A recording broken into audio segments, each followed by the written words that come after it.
Welcome to Muzukuru Funeral Streaming.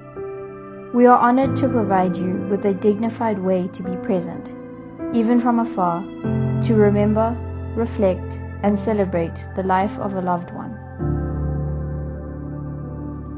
As we prepare to begin the stream, we ask you to take a moment to create a peaceful and respectful environment around you. Please switch your phone to silent or do not disturb mode. This helps you stay present without interruptions from calls or messages. Find a comfortable, quiet place to sit. Feel free to light a candle, hold a photo, or invite someone close to sit beside you. This is your moment to connect and remember. Our stream will begin shortly. You may see a short pause or holding screen before the ceremony begins. This is normal. Our team is working in the background to ensure everything runs smoothly. During the stream, we kindly ask you to keep background noise to a minimum. If you're watching with others, please speak in hushed tones. For the best viewing experience, ensure you are connected to a stable Wi-Fi network. If the video pauses or buffers, don't worry, you can refresh the page or wait a moment as it stabilizes.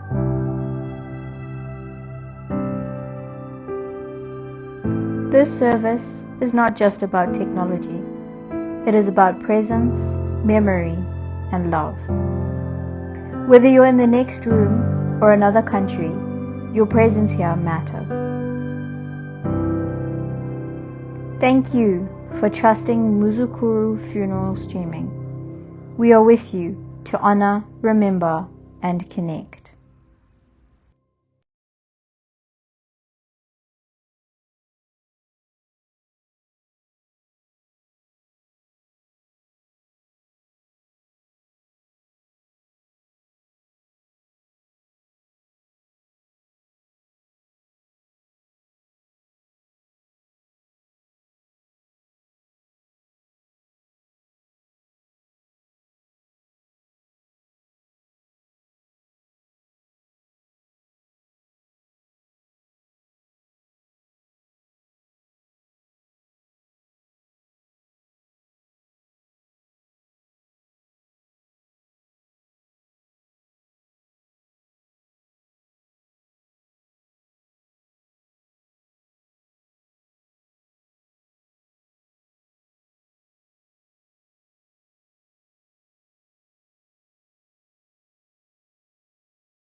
Welcome to Muzukuru Funeral Streaming. We are honored to provide you with a dignified way to be present, even from afar, to remember, reflect, and celebrate the life of a loved one. As we prepare to begin the stream, we ask you to take a moment to create a peaceful and respectful environment around you. Please switch your phone to silent or do not disturb mode. This helps you stay present without interruptions from calls or messages. Find a comfortable, quiet place to sit. Feel free to light a candle, hold a photo, or invite someone close to sit beside you. This is your moment to connect and remember. Our stream will begin shortly. You may see a short pause or holding screen before the ceremony begins. This is normal. Our team is working in the background to ensure everything runs smoothly. During the stream, we kindly ask you to keep background noise to a minimum. If you're watching with others, please speak in hushed tones. For the best viewing experience, ensure you are connected to a stable Wi-Fi network. If the video pauses or buffers, don't worry. You can refresh the page or wait a moment as it stabilizes.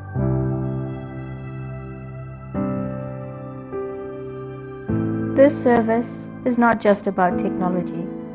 It is about presence, memory, and love. Whether you're in the next room or another country, your presence here matters. Thank you for trusting Muzukuru funeral streaming. We are with you to honor, remember, and connect.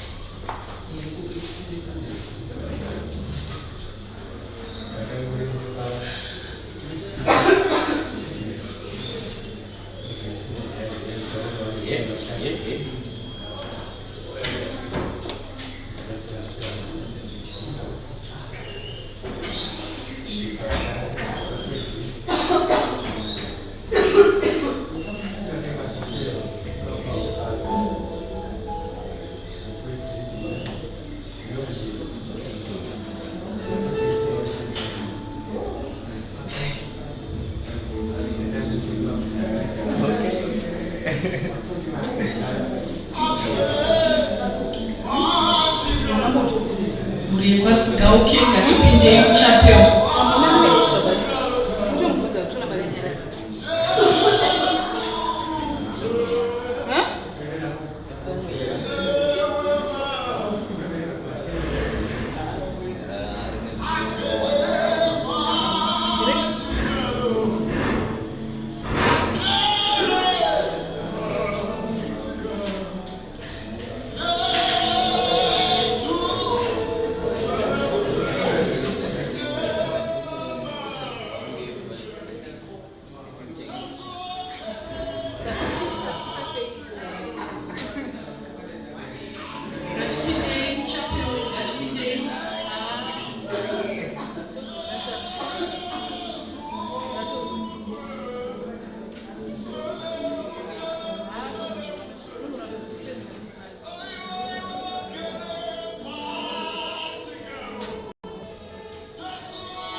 I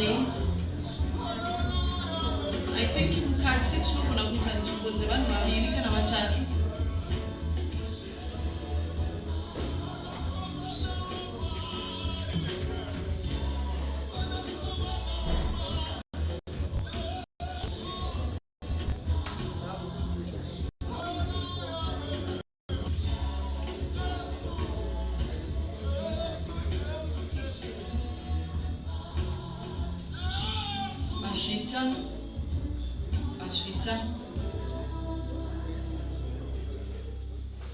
Mashita vanga vachidzira pamusoroi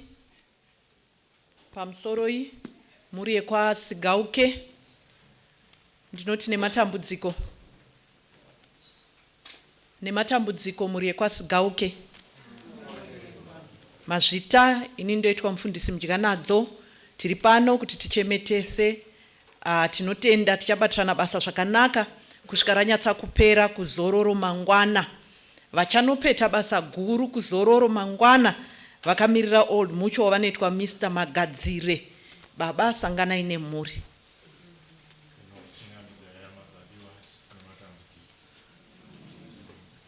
Mazvita, thank you so much. Regai titange nekuremekedzana.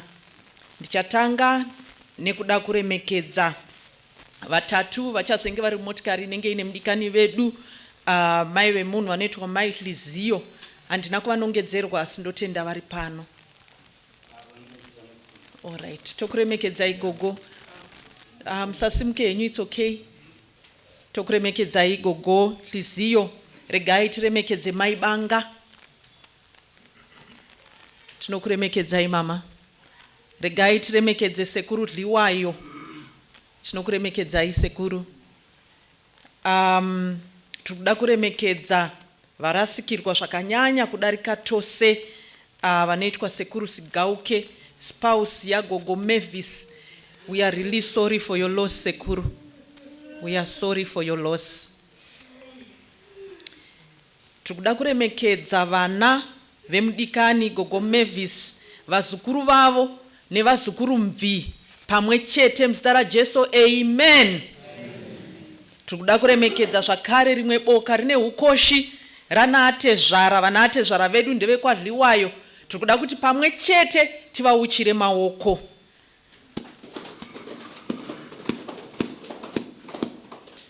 Tinokuremekedzai vana baba vekwaDliwayo. Vana mai vemunhu vekwaLiziyo tinokuremekedzai zvakare. Mukamwe tiuchire vana mai.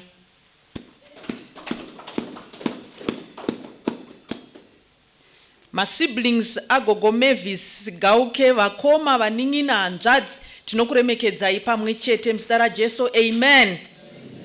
Muri yose yeku-United Church of Christ in Zimbabwe tinoda kukuremekedzai zvakare muzita raJesu, amen.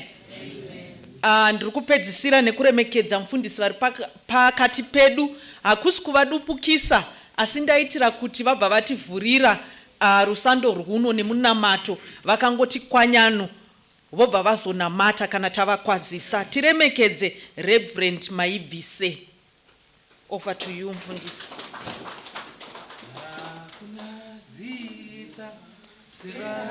Yesu kanano kudenga hakuna rimwe rakada zita rako. Mwari ndinoda kuimbira Jesu ndechemupire nokuti ati zelezeta rinokunda irori. Mazvita mutsvene wakatendeka panguva dzino dzamasikati. Mazvita henyu Jehovha, kunyange neuyu mukana wakakosha uye unoremekedzwa apo tiri kuonekana neiri ruva ramakaona zvakwana raibva mukadzura pakati pedu mukatora mukaisa kuruoko rwenyu rwokurudyi rwokururama. Mwari wedu wenyasha, panguva dzino Mwari apa tiri kusuma iyi sevhisi mukati memaoko enyu neuye murandakadzi wamakaona zvakakodzera muubasa hwenyu atipe mazwi esimbiso apo tiri panguva yekuchema nekurwadziwa nekudzamisisa pfungwa. Mwari wenyasha minazo midaiwo naye mumushandise semudziyo wakakodzera. Atipe mazwi akafanira panguva dzakafanira uye kuvanhu vakafanira. Tinokutendai kunyange nemusha uno munazorambai muchiropafadza, munazorambai muchiutungamira kusvikira tese apo makuzotidaidza nemazita pamazuva ekupedzisira. Muzita raBaba neromwanakomana neremweya mutsvene. Amen.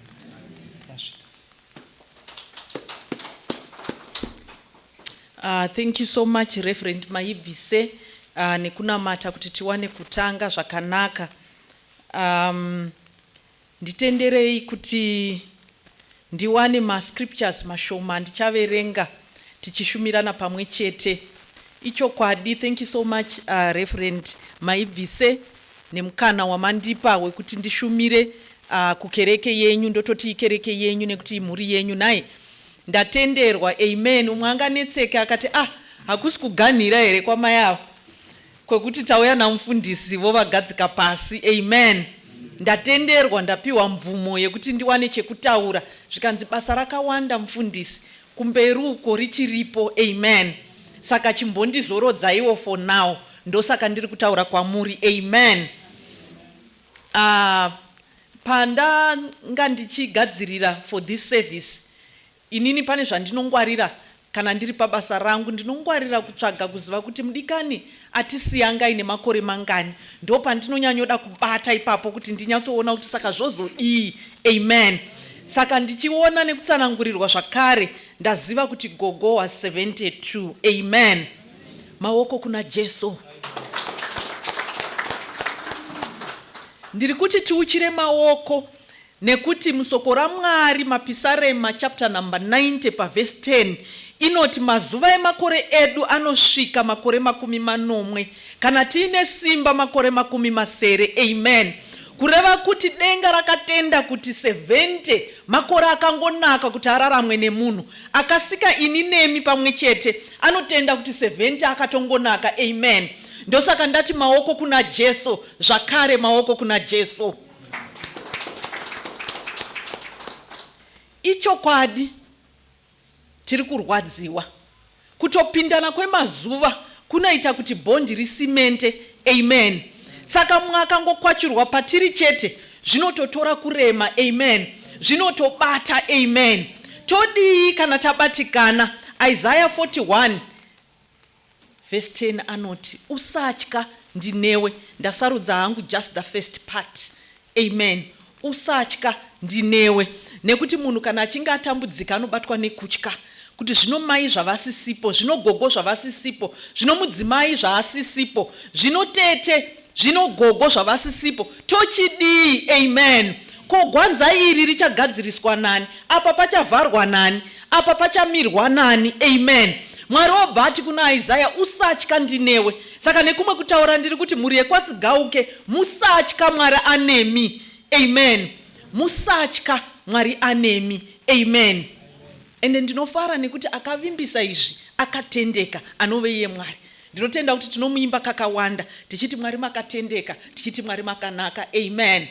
Tinodaro nekuti tinoziva kuti akatendeka, zvaanovimbisa anozadzisa. Amen. Asi kune rimwe gwaro randiri kuda kuti tiverenge, tauchirira Mwari maoko. Ndoda kuti timbotanga tazviuchirirawo isusu. Ngatimbozviuchirirai. Tazviuchirira without conviction. Amen. Nekuti hamuna kuziva kuti nyaya yacho iri kuenda kupi. Regai ndikuverengerei Muparidzi chapter number 6. Muchishona muEnglish inonetsa Ecclesiastes. Maonoti inonetsa nditi rurimi runogona kuminyuka kauchizama kuda kutaura machapter.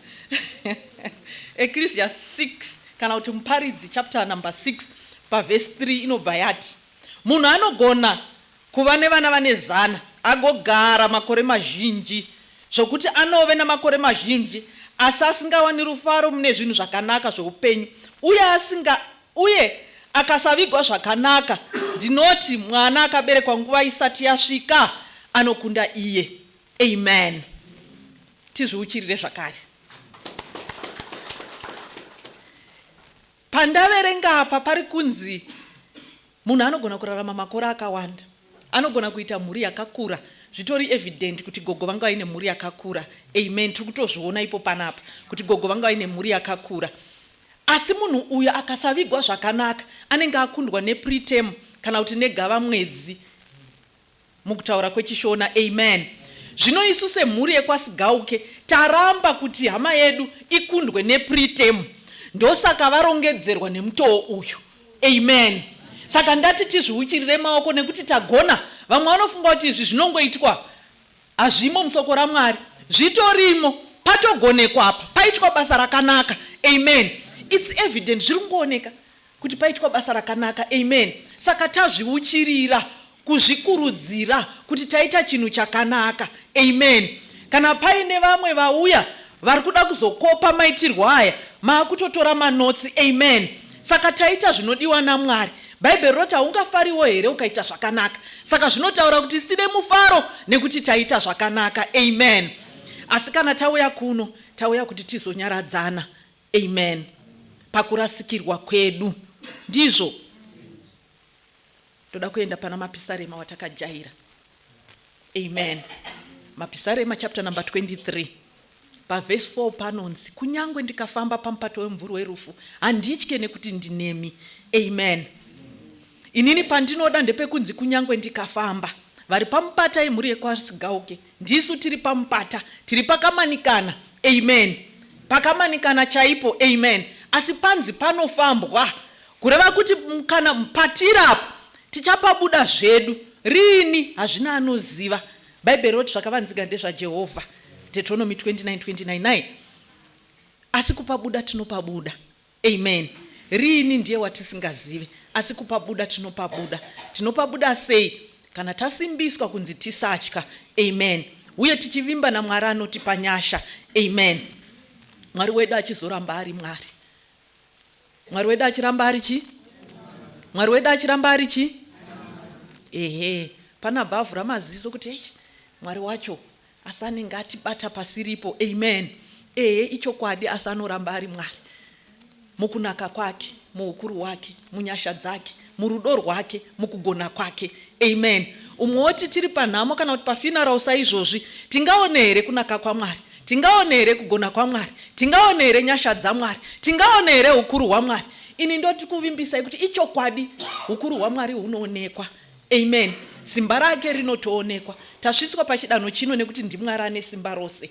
Date anga asina rese simba, ndinotenda kuti kurwadziwa kwatiri kuita taigona kunge tanyora tsamba kana kumasabhuku, kumachifi, tanyora kumakansela, tanyora kuna HE kuti zviri kuno izvi hamuno here zvamungaite musimba renyu kuti muzvishandure. Asi hatina kudaro semhuri nekuti taziva kuti hazviita mukuru. Panomirwa nemusharukwa chete apa.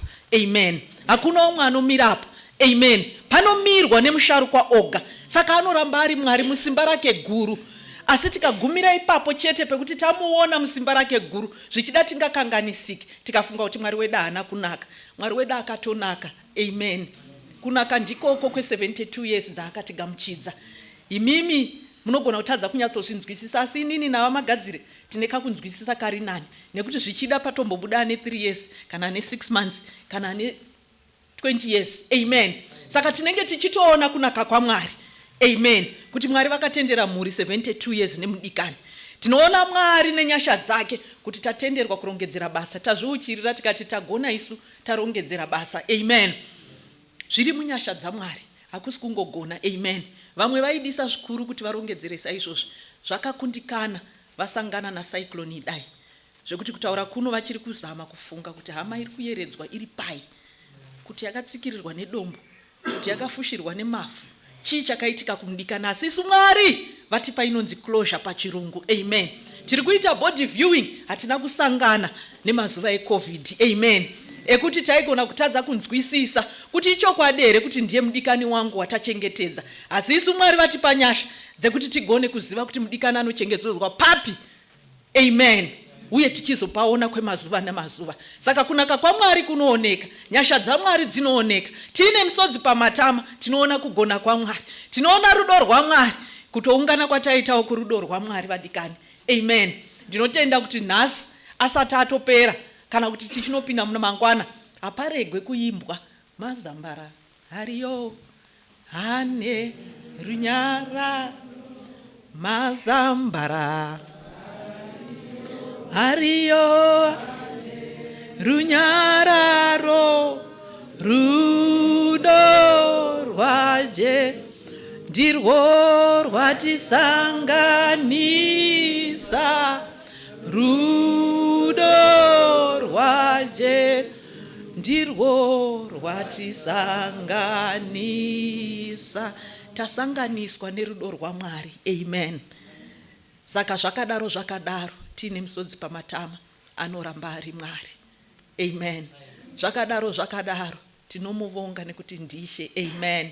Tichiziva kwazvo kuti ndiye anotinyaradza. Zvaakavimbisa Mweya Mutsvene kuti agare pakati pedu atinyaradze, ichokwadi anotinyaradza. Uye tabatsirwa masikati anhasi kuti tisatya nekuti anesu nguva dzose, kunyangwe munguva dzakadai. Mwari vachitikomborera, vachitiitira zvakanaka. Ndichainvita mufundisi vauye vanamate vachipeta basa saizvozvo.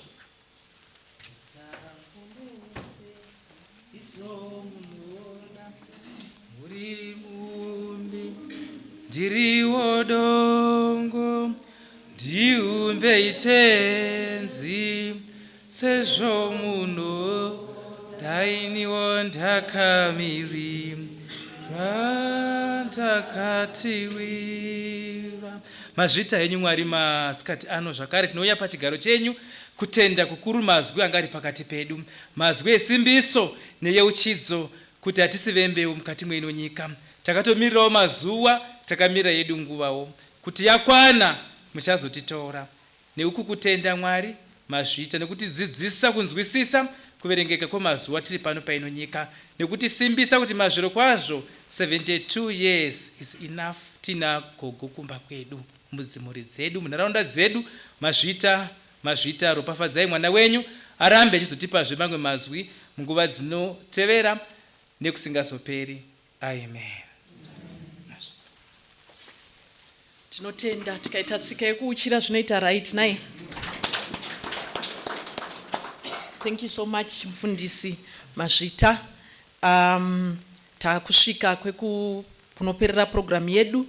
Ndichakupai announcements. Ndichatanga neyekuti we've got a memorial table iri kuback kune vari panze. Ndinotenda kuti vari kutoiona, ndo iri kwekupedzisira panze apo, for us to write my memories atinawo nagogo Marvis Sigauke. Amen. Tisabve pano tisina kunyora. Amen. Wana chaunonyora. Amen. Zviripo zvakawanda zvatinogona kunyora naye. Saka umwe neumwe wedu vari panze ipapo tinogona kubva tatotanga tichingopedza kuita body viewing totokiwa tichinyora. All those memories, they will be collected together, dzozopiwa ku immediate family naika. Saka zvakangonaka, chinhu chakanaka icho handiti? Chinhu chakanaka Mazvita. Mangwana kuchange kuine bhazi rinotakura vanhu 65 as in 65. Isusu tichikura kwakuine hafu ticket handiti? Asi zvemangwana hakuna handiti? Zveshuwa waitonzi hafu handiti? Ama 2K ndofunga ndovega vasingazive kuti kwakamboitika zvakadaro, asi isusu tinozviziva. So 65 as in 65, giving a tip to the coordinator achange achicoordinata bhazi iroro. Parinotosvika ngatitosvika itatorongeka kuziva kuti muri kupinda vekuchechi vangani, muri kupinda ana atezvara vangani, muri kupindawo venharaunda vangani and so forth. Handitika hamuna kumbondiomberera nhasi, ndiombirire maoko. Ndapa matips akanaka. Yes. Time yekusvika kwebhazi mangwana munozowirirana naMr. Magadzire patinosvika kumba, vachionesana kuti kubva pamba kuendawo kuzororo and so forth zvingade nguva yakaita sei, ringasvike nguvai, uyezve neprogramu yemhuri kuti muri kuda kuzvifambisa sei naika. Saka baba Magadzire vasasimuke musati manzwisisana kuti zviri kufamba sei. Chakumbira umwe chete wemhuri chazenge ari contact person yedu isusu old mutual, uyezve kwatiri kwamuri imimi kana tichida kutaura nemi tinotaura through that person.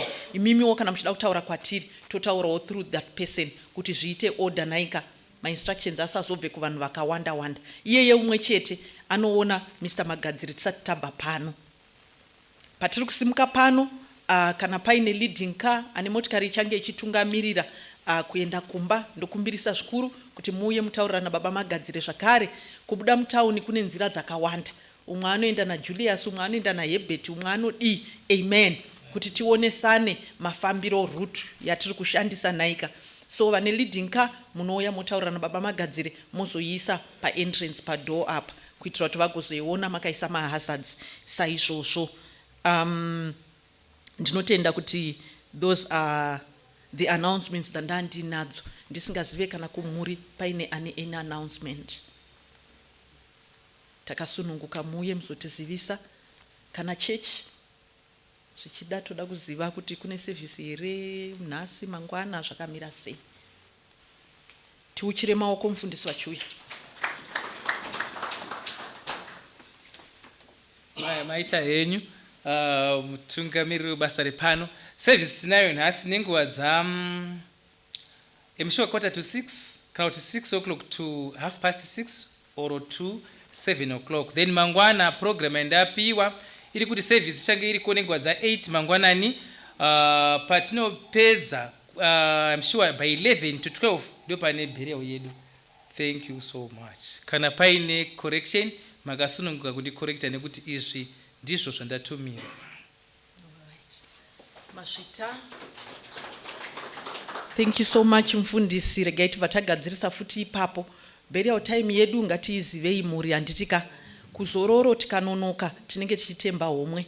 Handiti saka zviri kwatiri kana tine mari dzedu tinoenda patinodira. Handitika asi kana tichidawo kuobserver time vanoshandisa dzepawatch havashandise dzezuva. Handiti umwe angazofunga kuti haiko zvinodza nguva zuva harisati rakwira. Amen. Vanoshandisa dzepawatch saka ndo time inenge ichitaugwa naika. Thank you so much. Takuita body viewing tichatanga nevari panze. Yes, just hanzi burial it's 1 o'clock. Ndishoka burial it's 1 o'clock. Dzepawatch 1 o'clock tatosvika kwete kuti dzinozosvika tiri muroad nai tine tatodi tinenge tatosvika zveshuwa kubata nguva vanobata nguva saizvozvo. So tisakanganwe memorial table.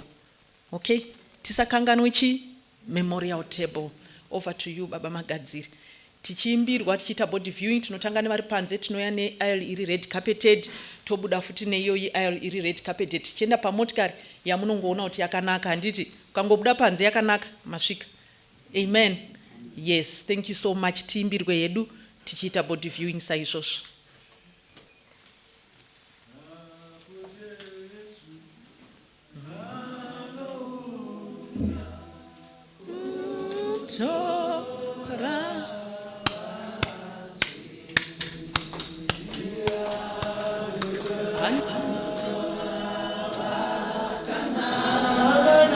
Tisazeza vari panze kuita body viewing zvirango zvemusha zvanga zvaitwa naika. Saka tisazeze ngatisimuke hedu from vari panze ngatiuye.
simudza ende zvedu tosimudza.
Or something good.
I'm sorry.